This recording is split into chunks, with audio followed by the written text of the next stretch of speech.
beaucoup plus fondu. Je ne sais pas, pour ceux qui connaissent un petit peu Cannes-la-Boca, il y a un magasin qui s'appelle Valitran, si vous situez à peu près. Eh bien, ce lieu, ça s'appelle le Trou de l'Ancre, encore maintenant. Et donc, c'est cet endroit. Là, on peut observer une évolution totale. Tout le changement qui arrive. Voilà.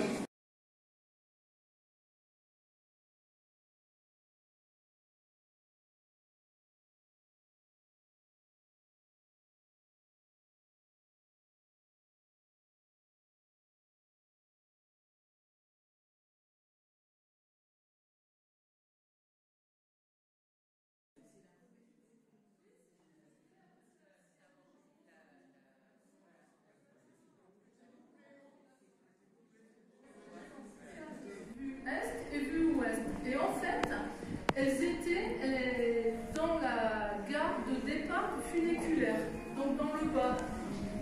On le voit pour ceux qui ont vu le petit film, on les voit à ce moment-là. Donc il y a deux arcades et elles sont posées, elles sont des toiles. Et il y avait aussi des affiches. Et puis après, le funiculaire, on a un peu plus d'histoire maintenant.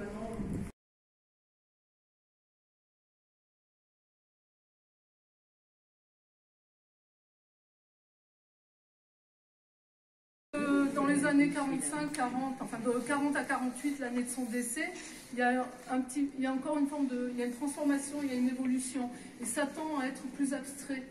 Je trouve ce tableau assez représentatif.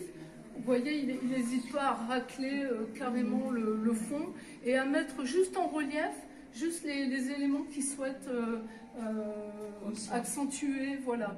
Donc je trouve qu'il illustre bien ce tableau. Et là aussi, donc on est en 48, on est après-guerre, et dans ces tableaux, malgré cette période terrible, eh bien, on retrouve des couleurs très...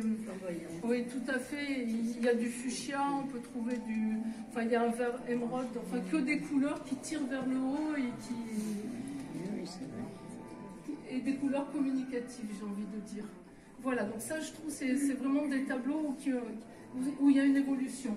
Je vais prendre celui-ci d'exemple, mais on le retrouve beaucoup dans les marines, dans les barques qui s'éloignent vers les îles ou autres.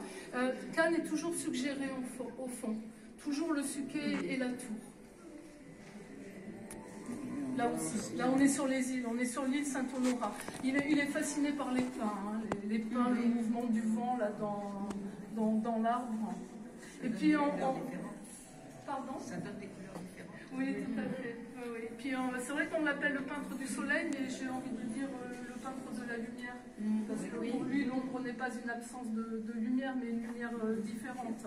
Et je trouve que tous les cieux un peu orageux ou après l'orage, je les trouve vraiment très intéressants, comme le tableau.